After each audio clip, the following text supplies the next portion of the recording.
بالله من الشيطان الرجيم بسم الله الرحمن الرحيم وإن يونس لمن المرسلين إذ أبق إلى الفلك المشحون فساهم فكان من المتطوعين فالتقمه الحوت وهو مليم فلولا أنه كان من المسبحين للبث في بطنه إلى يوم يبعثون فنبذناه بالعراء وهو سقيم وأنبتنا عليه شجرة من يقطين وأرسلناه إلى 100,000 أو يزيدون فآمنوا فمتعناهم إلى حين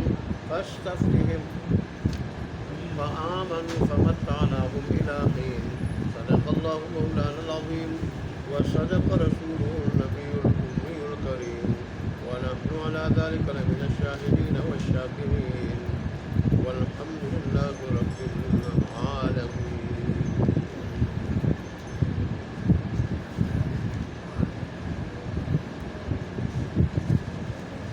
گزشتہ آیات میں اللہ تبارک و تعالیٰ نے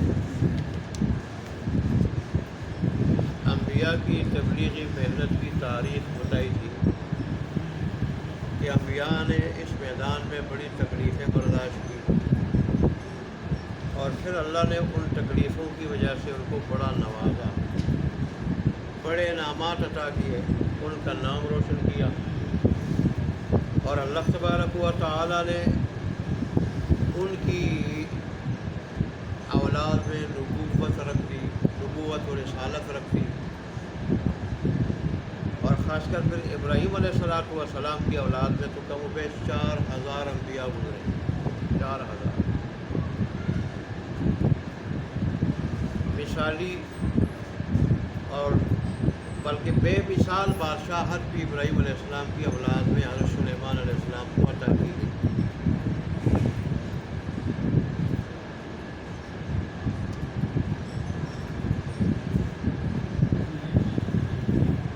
دنیا میں ہم دیکھتے ہیں کہ اگر کوئی آدمی کسی وڈیرے کا، مالدار کا، دنیاوی نام و نمود رکھنے والے آدمی کا کام کرتا ہے، خدمت کرتا ہے، ملازمت کرتا ہے، تو اس کو مختلف نوازشات سے اور انعامات سے نوازا جاتا ہے۔ تو پھر جو رب العالمین کا کام کرنے والا ہو، رب العالمین کا ملازم ہو، اس کے دین کا خدمتگار ہو، اس کو رب کتنا نوازے گا؟ رب تو دونوں جہانوں کا خالق اور مالک، بادشاہ ہے دونوں جہانوں کا، وہ کتنا نوازے گا؟ اس لیے سب سے زیادہ خدمت کرنے والے انبیاء ہوتے ہیں، تو اللہ نے ان کے بے شمار احسانات کر دیے۔ دیکھیں اول ایک معجزہ کتنا عجیب و غریب ہے، اللہ کا انعام ہوتا ہے کہ دنیا دیکھ کے دنگ رہ جاتی۔ ابراہیم علیہ السلام کا آگ میں جانا، آگ میں ٹہلنا، واک کرنا، اور سرسبز و شاداب انار کے درخت سے انار کھانا، ان کا ایک بال کا نہ جلنا اور رسیوں کا جل جانا، اور پھر صحیح سالم بار آنا، اور آگ میں ایسا خوش ہونا کہ ایسا کوئی شاہی محل میں خوش نہیں ہو سکتا ہے۔ اس لیے جب ان سے پوچھا گیا کہ آپ کے زندگی کے بہترین دن کون سے ہیں، تو کہنے لگے کہ وہ جو نمرود کی آگ میں گزرے، نمرود کی آگ میں گزرے۔ حالانکہ بہت بڑی آگ تھی، دنیا کی عظیم ترین آگ تھی، بڑے وسیع علاقے پہ چار دیواری بنا کے کہ کوئی ادھر ادھر اڑے نہ، پھیلے نہ، ابراہیم علیہ السلام کو سمیٹ لے۔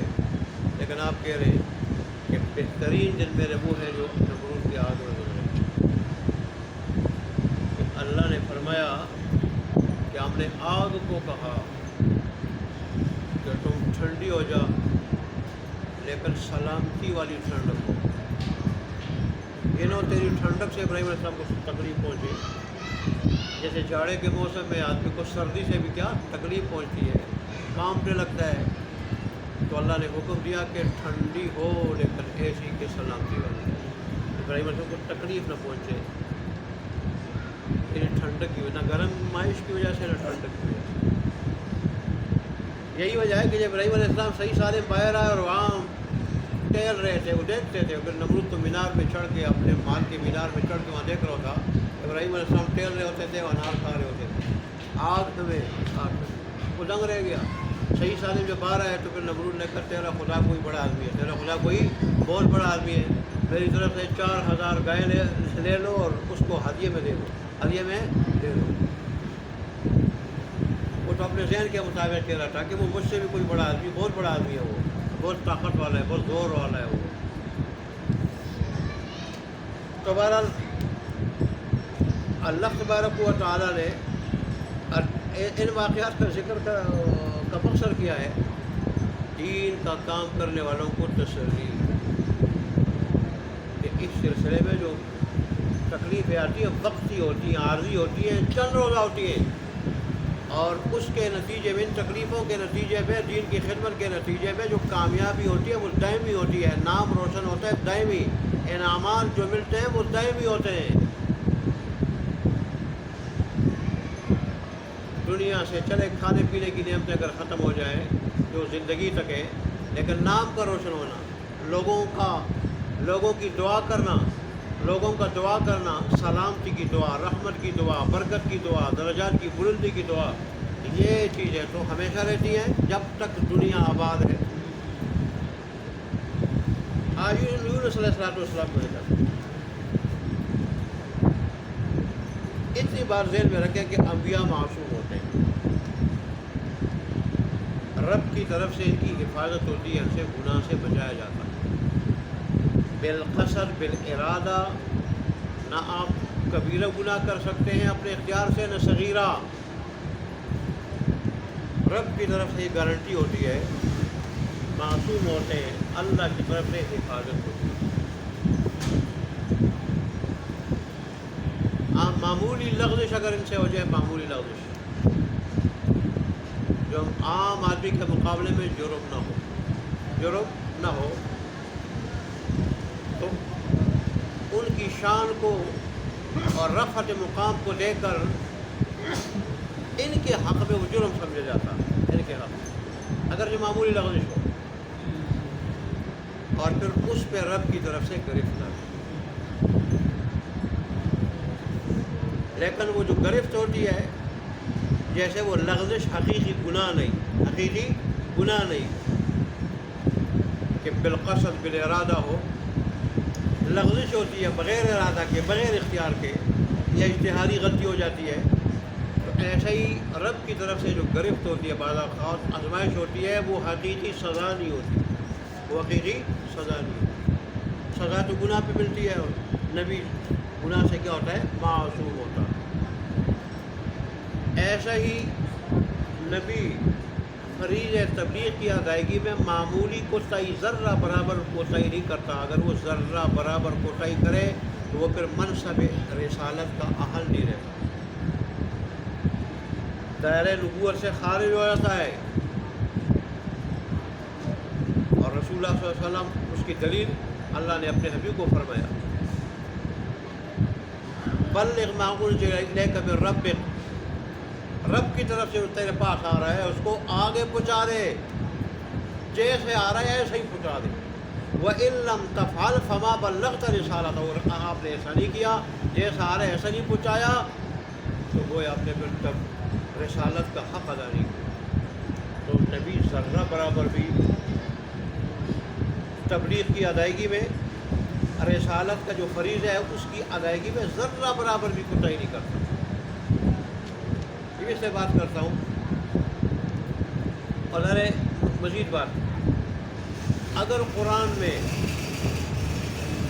انہوں نے اپنی طرف ظلم کی نسبت کی, تو یہ اپنے منصب کو دیکھ, اپنی شان کو دیکھ, علو شان کو دیکھ کے, اور اپنے مقام کو دیکھ کے معمولی لغزش کو بھی جو ہے انہوں نے کیا, ظلم قرار دیا.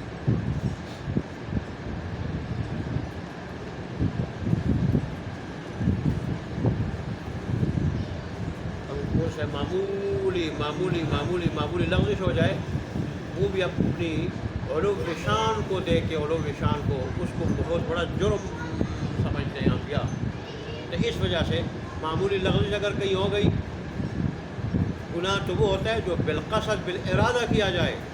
معمولی لغزش اگر ہو جائے اس پہ بھی بس اوقات وہ کیا کر رہے تھے، اپنی طرف ظلم کی نسبت کر رہے تھے. وہ اپنے منصب کو لے کے معمولی لغزش کو بھی ظلم قرار دیتے ہیں کہ ہمارے منصب کے ہوتے ہوئے ہم سے یہ لغزش بھی نہیں ہونی چاہیے. اور میں اس لیے کہہ رہا ہوں، بعض ایسے لوگ ہیں جو صرف اپنے مطالعے سے مفسر بنے، ذہین تھے، اللہ نے ان کو ذہانت دی تھی، اسی ذہانت کی وجہ سے انہوں نے عربی کو سمجھنا، عربی پہ عبور حاصل کر لیا.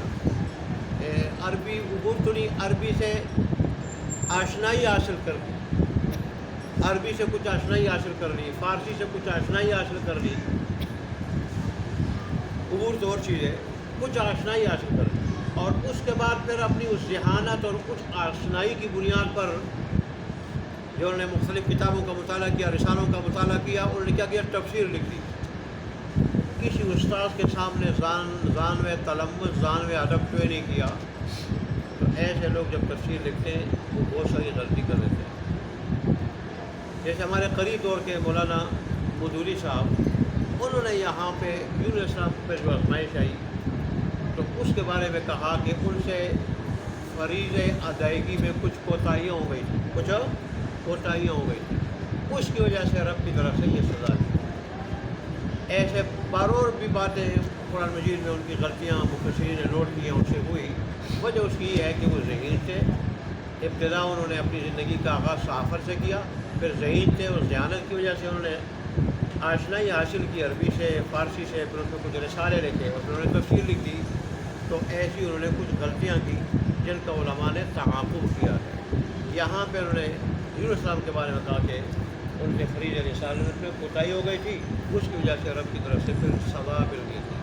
حالانکہ کوتاہی نہیں تھی، اشتہائی غلطی تھی. اشتہائی غلطی کیا تھی کہ اللہ تبارک و تعالیٰ کے حکم سے انہوں نے، اچھا یہ آئے کہاں تھے یونس علیہ السلام، اور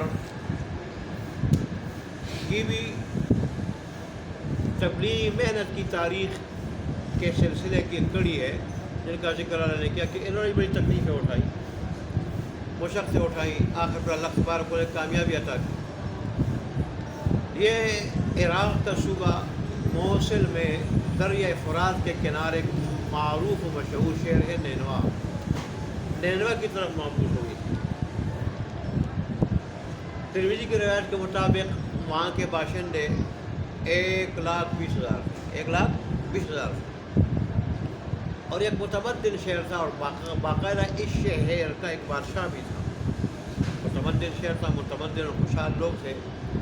تو یونس السلام ان کی طرف مبعوث ہوئے. تو انہوں نے لمبا عرصہ تبلیغ کی وہاں، لیکن کوئی معنی نہیں. اللہ کی وحدانیت کا درس دیا اور برائیوں سے لوگوں کو روکا، بت پرستی سے روکا لوگوں کو، لیکن شرک سے روکا، لیکن لوگ مانے نہیں. آخر اللہ کے حکم سے انہوں نے کہا کہ 3 دن کے بعد تم پہ عذاب آنے والا، اگر اب بھی تم نہ مانے تو پھر 3 دن کی مہلت عذاب آنے والا ہے. پھر ایسا کیا انہوں نے، ایک دن مارے عذاب نہیں آیا، دوسرا دن عذاب نہیں آیا، تیسرا دن جب انہوں نے دیکھا کہ ابھی تک عذاب نہیں آیا تو انہوں نے کہا ایسا نہ ہو کہ میں ادھر ہوں عذاب نہ آ جائے. اس کی حکمت کی وجہ سے اللہ تبارک و تعالیٰ کی حکمتیں اللہ ہی جانتا ہے. بعض اوقات کوئی چپکے سے چھپ کے گڑ گڑا لیتا ہے، اس کی وجہ سے اللہ کسی عذاب کو روک لیتا ہے. تو یہ نہ ہو عذاب نہ آ جائے اور پھر لوگ مجھے جٹلائیں. اللہ کے حکم کا انتظار نہیں کیا، کیونکہ اللہ کا حکم ہوتا ہے کہ ابھی نبی میرے فلانے نبی رسول نکل جاؤ یہاں سے. اللہ کے اس حکم کا انتظار نہیں کیا اور تیسرے دن یہ نکل گئے. اور شہر سے جب نکل گئے تو باہر دریا تھا، دریا کے کنارے کشتی پڑی تھی، لوگوں سے بھری ہوئی تھی، جا کے اس میں بیٹھ گئے. اب اس میں بعض تفسیروں نے یہ لکھا ہے کہ کشتی آگے جا کے رک گئی اور چل نہیں رہی تھی، حالانکہ آس پاس کشتیاں چل رہی تھیں، وہ نہیں چل رہی تھی۔ یونس علیہ السلام سمجھ گیا کہ کیوں نہیں چل رہی، اور وہ کہتے ہیں کہ کشتی ابھی جو ہے نا کنارے کھڑی تھی، لیکن یہ جب بیٹھ کے کشتی جا نہیں رہی تھی، ہل ہی نہیں رہی تھی، نہ چلانے سے چل رہی تھی نہ ہلانے سے ہل رہی تھی، یہ سمجھ گیا کہ بھئی یہ کیوں نہیں چل رہی۔ تو اور بعض روایت میں بھی ہے کہ ملاحوں نے کہا کہ لگتا ہے ایسا ہے کہ کوئی غلام اپنے آقا سے بھاگا ہوا ہے، تو انہوں نے کہا کہ وہ غلام ہے۔ بعض روایت میں یوں بھی ہے کہ لوگوں نے پہچان لیا کہ یونس السلام ہے، انہوں نے کرایہ نہیں لیا اور لوگوں سے کرایہ لے رہے تھے، کرایہ نہیں لیا۔ پھر انہوں نے کہا کہ وہ میں ہوں، لوگ یقین نہیں کر رہے تھے، ایسا نورانی چہرہ، اور پھر جیسے جس روایت کے مطابق وہ لوگ جان رہے تھے نبی ہے، وہ پھر کیسے مانتے؟ انہوں نے کہا آپ نہیں ہو سکتے۔ آخر پھر انہوں نے کہا کہ اس طرح کا قرا ڈالتے ہیں، تو قرا جب ڈالا اور انہوں نے خود ڈالا، قرا کس طرح ڈالا؟ دریا میں تیر پھینکے، ہر ایک کے نام تیر پھینکے، اور کہہ رہے تھے کہ جس کا تیر دریا کے اوپر تیرے گا اور تیرتے ہوئے جائے گا، تو مطلب یہ کہ وہ اپنے آقا سے بھاگا ہوا ہوگا، وہی مجرم ہوگا۔ تو وہ پھر کشتی سے کیا ہوگا؟ اس کو پھینکا جائے گا، یا وہ چھلانگ لگائے خود، یا پھینکا جائے گا۔ چنانچہ 3 مرتبہ جب وہ تیر اس میں پھینکا گیا تو باقی سب کے ڈوب گئے، اور ان کا تیر جو ہے نا وہ تیرنے لگا دریا کے اوپر۔ اور طے یہ ہوا تھا، شاید انہوں نے خود کہا ہو کہ بھئی جو مجرم ہوگا تو اس کا تیر کیا ہوگا؟ وہ اوپر تیر رہا ہوگا پانی میں، حالانکہ تیر تو لوہا ہوتا ہے، اس کو ڈوبنا چاہیے۔ تو انہوں نے یہ بات کہی تو ان کا تیر اوپر تیرنے لگا، اور پھر بعض روایت میں تو یہ ہے کہ پھینکے گئے، لیکن بعض روایت میں یہ کہ نہیں، وہ ایک نورانی چہروں کو دیکھ کے پھینکنا نہیں چاہتے تھے، اور بعض روایت میں کہ وہ جانتے تھے، پہچانتے اللہ کے نبی ہے، تو کیسے پھینکتے تھے؟ خود چھلانگ لگائی انہوں کہ ایک میری وجہ سے اگر ساری کشتی ڈوب رہی ہے، لوگوں کی جانیں جو ہے نا ضائع ہو رہی ہیں، تو ان کی جانوں کو بچانے کے لیے مجھے خود چھلانگ لگانا چاہیے، چنانچہ چاہیے خود انہوں نے چھلانگ لگائی۔ آگے اللہ کے حکم سے مچھلی منہ کھول کے تیار کھڑی، انہوں نے چھلانگ لگائی، انہوں نے منہ میں لے لیا۔ اور مچھلی کا کام ہے وہ منہ وہ یوں ہی نکل جائے نا، مچھلی یوں ہو جاتی ہے تو ہڈیاں بھی توڑ دیتی ہیں، اور گوشت بھی جو ہو جاتا ہے وہ ٹوٹ جاتا ہے، لیکن اللہ کا حکم تھا کہ نہ ہڈیاں توڑنی نہ گوشت توڑنا۔ پھر مچھلی کے پیٹ میں کتنا رہے تو 3 دن کا بھی آتا ہے، 7 دن کا بھی آتا ہے، اور 40 دن کا بھی آتا ہے۔ تو ایک تو کچھ کھایا پیا نہیں اتنا عرصہ، اور ایک پھر مچھلی کے پیٹ میں رہ کے تو نہ کھانے کی وجہ سے کمزوری آ گئی، اور مچھلی میں پیٹ میں رہنے کی وجہ سے جلد کمزور ہو گئی، آپ کی کھال کمزور ہو گئی۔ لیکن یہ تسبیح بیان کرتے رہے۔ کون سی دوسری جگہ آتے ہیں سورہ انبیاء میں، لا الہ الا انت سبحانک انی کنت من الظالمین۔ ترمذی شریف میں آتا ہے کہ یونس اسلام کی خصوصیت نہیں ہے، جو بھی مصیبت زدہ آدمی ان کلمات کو مصیبت کے وقت پڑھے گا اور اللہ کو پکارے گا کہ میری اس مصیبت کو دور کر دے، اللہ ضرور اس کی دعا قبول کرے گا، مصیبت دور ہوگی جو بھی۔ لیکن خود ان کے بارے میں قرآن میں آتا ہے کہ اگر یہ کلمات یہ نہ کہتے تو قیامت تک مچھلی کے پیٹ میں رہتے، قیامت تک مچھلی کے پیٹ میں رہتے، اس جہان میں دوبارہ نہ آتے۔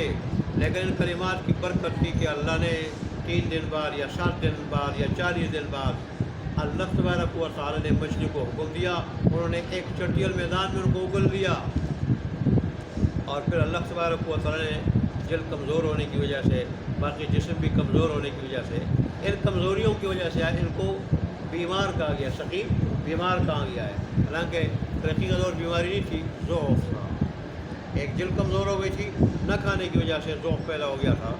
تو جب چٹیل میدان میں مچھلی نے اگل دیا، ڈال دیا، تو اللہ تبارک و تعالیٰ نے کیا انتظام کیا؟ اللہ تبارک و تعالیٰ نے کدو کی جو بیل ہے یہ ہو گئی، کدو کی بیل، اس بیل کی یہ خصوصیت ہے کہ اس پہ مکھیاں نہیں بیٹھتی، مکھیاں نہیں بیٹھتی، اور ظاہر ہے کہ آدمی جیسے اس کی جلد کمزور ہو، پھر مچھلی کے پیڑ سے آیا ہو، مکھیاں تو ایسی چیزوں کو زیادہ ڈھونڈتی ہیں، کدو کے پتوں میں خصوصیت ہے کہ ان پہ جو ہے نا وہ مکھی بیٹھتی۔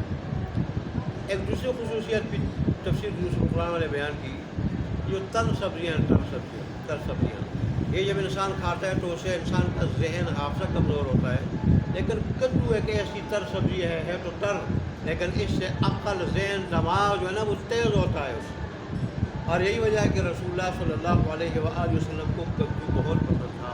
حدیث میں آتا ہے کہ آپ کدو کے جو ٹکڑے ہوتے تھے شوربہ میں، وہ جیسے لوگ گوشت تلاش کرتے ہیں رسول اللہ اس کو تلاش کرتے تھے اور ان کو اٹھا کے کھاتے تھے، بڑے شوق سے کھاتے تھے۔ ظاہر ہے رسول اللہ صلی اللہ علیہ وسلم کے پسند ہونے کی وجہ سے سنت بھی ہے، اور اللہ نے اس میں خوبیاں بھی بڑی رکھی ہیں۔ طبی لحاظ سے اس میں بڑی بات کرتے ہیں تو اللہ نے وہ بیل اگائی، اور پھر یا تو معجزے کے طور پر بغیر کسی تنے کے، حالانکہ ویسے وہ کدو کی جو جتنی بھی جو بوٹے بیلوں والے بوٹے یہ زمین پہ پھیلتے، زمین پہ ان کا تنا نہیں ہوتا، لیکن یہاں معجزے کے طور پر بالکل تناور درخت کی طرح وہ بیل اوپر کھڑی ہوئی اور فضا میں پھیل گئی ارد گرد، تاکہ حضرت یونس علیہ السلام کو ڈانپ لے، کوئی مکھی اندر نہ آ جائے اور وہ محفوظ رہے، اس نے جو ڈانپ دیا۔ یا تو معجزائی طور پر ایسا، یا ممکن ہے کہ کوئی خشک درخت تنا وہاں ہو اور بیرل نہ اگئی، اس پہ اوپر چڑھی ہو اور پھر اس طرح سایہ بنایا ہو۔ اور اللہ نے کھانے پینے کا انتظام یوں کیا کہ ایک تفسیر میں تو لکھا ہے کہ اللہ نے ایک ہرنی کو حکم دیا اور اس کو مامور کیا کہ وہ یونس علیہ السلام کو دودھ پلائے، چنانچہ وہ آتی تھی اور دودھ پلا کے پھر چلی جاتی تھی۔ اور ایک تفسیر نے یہ لکھا کہ ایک جنگلی بکری کو اللہ تبارک و تعالیٰ نے اس کو مامور کیا، اس کو حکم دیا، وہ پھر آتی یونس علیہ السلام کو دودھ پلاتی اور پھر دودھ پلا کے چلی جاتی تھی۔ اس طرح اللہ نے خوراک کا انتظام کیا اور اوپر سے اللہ نے بوٹے کا انتظام کیا۔ چنانچہ ادھر تو یہ ہوا، ادھر قوم کے لوگ جو نہیں مانے تھے،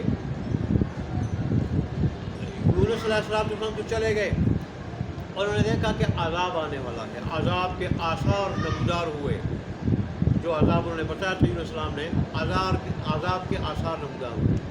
وہ بڑے گھبرائے، چیخے چلیک میدان میں جمع ہو گئے، اور تو بڑے بوڑھوں بچوں کے ساتھ میدان میں جمع ہو گئے اور بڑے چیخے اور چلائے اور روئے اللہ کے سامنے، توبہ کی تو اللہ تبارک نے عذاب ڈال دیا۔ یہ اس امت کی خصوصیت تھی کہ عذاب دیکھنے کے بعد اللہ نے اس عذاب کو کیا کر دیا، عذاب کو ہٹا دیا ان کے گڑ گڑانے کی وجہ سے۔ اور قرآن کے الفاظ بھی غالباً سورہ انبیاء میں یہی بتا رہے ہیں دوسری جگہ کہ ایک مرتبہ جب عذاب، یا سورہ یونس میں غالباً کہ ایک مرتبہ جب عذاب آتا ہے تو پھر وہ عذاب ٹلتا نہیں ہے، پھر توبہ بھی قبول نہیں ہوتی، توبہ گڑ گڑانا قبول نہیں ہوتا، توبہ قبول نہیں ہوتی، کفر سے، شرک سے اور بغاوت سے، پھر وہ عذاب آ کر رہتا ہے اور ملیامت کر رہتا ہے۔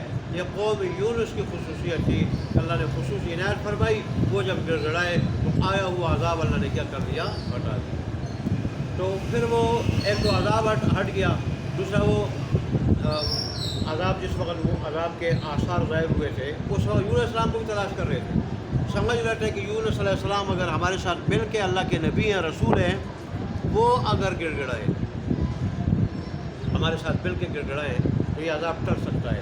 آپ کو بڑا تلاش کیا، آپ ملے نہیں۔ تو پھر بہرحال جب یہ ٹھیک ہو گئے، یہ بھی آئے، اور پھر جو ہے نا دوبارہ انہوں نے جب تبلیغ کی تو انہوں سارے کے سارے پر ایمان لے آئے، 1,20,000 ترمذی کی روایت کے مطابق ایمان لے آئے، اور اس طرح پھر اللہ تبارک و تعالیٰ نے ان کو اپنے انعامات سے، احسانات سے نوازا، اور پھر جب تک اللہ تبارک و تعالیٰ نے چاہا، ایک مقررہ وقت تک جب تک اللہ نے چاہا تو ان کو مختلف انعامات سے اور زندگی سے فائدہ اٹھانے دیا، اور اس کے بعد جب وہ بدل گئے تو پھر اللہ تبارک و تعالیٰ کے فیصلے بھی بدل گئے۔ یہ جو موجودہ بائبل ہے نا، اس میں ابتدائی جو 5 باب ہیں وہ تورات پہ مشتمل ہے، اور اس کے بعد میرے خیال سے 15 یا 29 صحائف ہیں اس میں، یا 39 صحائف ہیں، تو اس میں مختلف انبیاء کے صحائف ہیں، اور جن میں یونس علیہ السلام کا صحیفہ بھی ہے، یہ صاحب شریعت نبی تھے، اللہ نے کچھ صحیفہ عطا کیا تھا، تو اس صحیفے کا نام بھی ذکر کیا ہے بعض مفسرین نے، 2 نام ذکر کیے ہیں، اور وہ صحیفہ بھی اس بائبل میں موجود ہے. اور آخر میں اس بائبل کے موجودہ بائبل کے آخر میں پھر 4 انجیلیں ہیں، 4 انجیلیں ہیں. لیکن سابقہ کوئی بھی کتاب یہود و نصارہ کے خرد بر سے اور رد و بدل سے اور تحریف سے محفوظ نہیں ہے. دیکھیں ابھی وَإِنَّ يُونُسَ لَمِنَ الْمُرْسَلِينَ، اور بے شک یونس السلام البتہ اللہ تبارک و تعالیٰ کے رسولوں میں سے اذ ابق الی الفلک المشحون، جب وہ بھاگے بری ہوئی کشتی کی طرف، بری ہوئی کشتی کی طرف، لوگوں سے بری ہوئی. فساہما، بس انہوں نے قراندازی کی، قراندازی بھی انہوں نے کی تھی، وہ تیر پھینکا تھا جیسے. فکان من المدحضین، من المدحضین، پس ہو گئے ہارنے والوں میں سے، ہو گئے بعض نے کہا پس ہو گئے مغلوب ہونے والوں میں سے. فالتقمہ الحوت، بس لقمہ بنا لیا ان کو مچھلی نے، مچھلی کو کیا بنا لیا؟ لقمہ. وہو ملیم، اور اس حال میں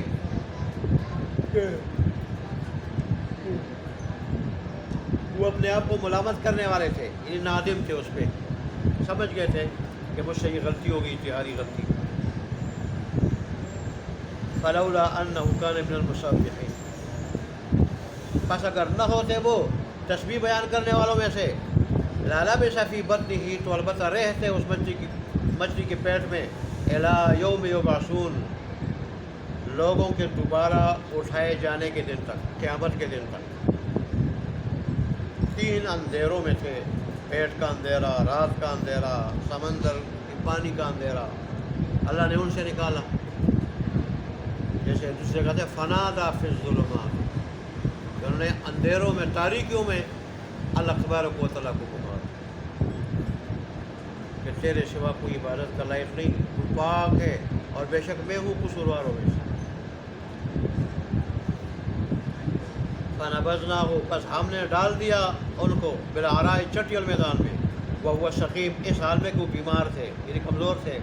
وانبتنا علیہ، اور اگایا ہم نے ان پہ، شجرتن، ایک درخت، من یقطین، بیل دار، بیل دار. وارسلناہ، اور بھیجا ہم نے ان کو، الی 100,000، 1,00,000 لوگوں کی طرف، او یزیدون، یا زیادہ لوگوں کی طرف. یہاں او شک کے لیے نہیں، وسیلہ کہ یہ او بل کے معنی میں ہے، بلکہ زیادہ لوگوں کی طرف، بلکہ زیادہ لوگوں کی طرف. اور بعض نے کہا کہ یہ او غو کے معنی میں ہے کہ 1,00,000 اور اس سے زیادہ لوگوں کی طرف. اور پھر اس کی تفسیر حدیث میں آئی فآمنوا، پس ایمان لے آئے وہ، فمتعناہم، تو ہم نے ان کو فائدہ اٹھانے دیا، الی حین، وقت تک، یعنی مقرر وقت تک. فاستفتح، بس یہ تو ابھی ہم نے پڑھا نہیں، انشاءاللہ آگے پھر اللہ تبارک و تعالیٰ مشرکین مکہ کو ان کے بعد عقائد کی تردید فرما رہے ہیں.